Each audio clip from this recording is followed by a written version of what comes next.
Hi everybody, this is Louis Michael with the Firm Real Estate Company, and I have just listed a property right in Rogersville, and many of you may recognize this building as it is passed by in your car probably every single day. It's at the corner of Center Street and Mill Street in Rogersville, Missouri. Now right now I'm actually traveling on what is called Center Street, which was once known as US Highway 60. And now I believe it's just Business 60. But as we enter the parking lot of this property, you can see the entire building here. And from what I've heard at one time, just to the left, that corner lot was once a gas station and was owned by a guy named Dunk, and it was called Dunk's. Now, I've also heard that this front part of the building, which was at one time known, or is kind of known as the MFA building, this front part was a grocery store of some kind, I believe. And I was told that they had a cooler back in the back corner, which you see there. And you could come in and buy groceries or home goods there in the front part of that building. Now the building itself was built in 1960, so it's been there for a long time. And I'm sure it's probably had lots of different things in it at one time. As you can see there, somebody had, Authentic Post and Beam had created that counter space for one of the tenants that was there at one time. Now you might have noticed some fresh concrete over on the right hand side a moment ago. There was two very small bathrooms in that building, and the current owners decided they were going to build a showroom in that front part. And you can see there where they've put in new piping for drains and everything in order to build a new restroom at some point. Now their business plans have changed and they've decided to put the building on the market. They own a fairly large business with offices in different towns. There's a shot of the old bathroom. It was very small. There was two of them there with a wall separating them. And you can kind of see there where we've got some fresh concrete where the pipes are for the septic tanks and the sewer. There's an overhead door right there for the loading dock. That space there could be utilized for a lot of different things. I'm not sure what the purpose was for it back in the day. I'm hoping that maybe somebody can get on here and share some pictures of what this place used to look like inside and out. I'm always fascinated by small town history and the images of what used to be in that place or what was there. It's always intriguing to think about how many lives crossed through those buildings, and either worked or were customers. Now in that room we just came from, you can kind of see there was a door back there that had been blocked in, or they had put new bricks in.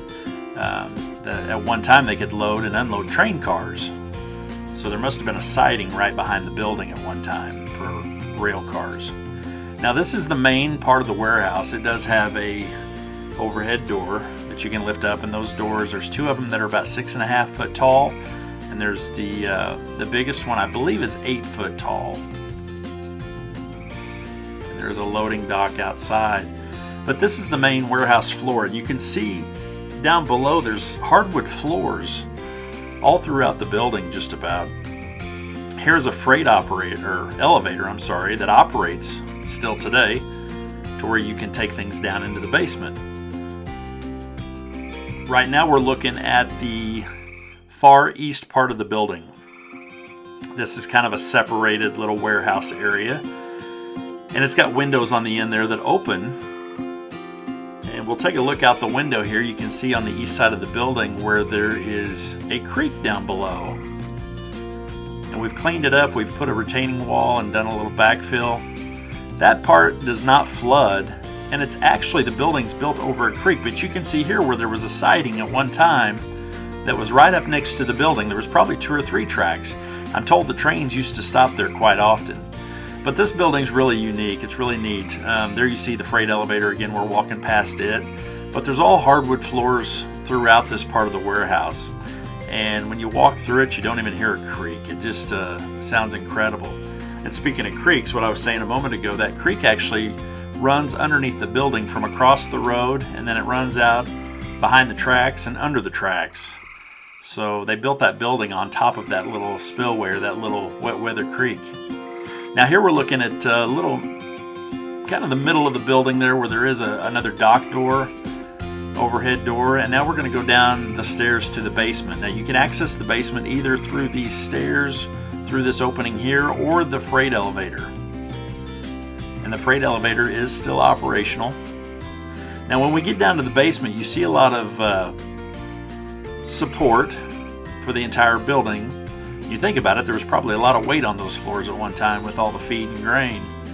Now one of the most interesting parts of this down in the basement, to me, is the fact that there is a tank down below. And we'll see it here in just a moment. There it is coming into view on the left-hand side. But that was their molasses tank. They would pump molasses down into the building, into that tank. Look at that thing, it's huge. So that was the molasses tank, and they would use that molasses to mix their feed and grain for the farmers. They would make their mixes and be able to rebag them and sell them. So I'm sure that was quite an operation at one time. There again, I would love to see pictures, if anybody's got pictures of what this place looked like back in its heyday, either the store or the MFA portion of it, the feed store. It would be phenomenal to see that.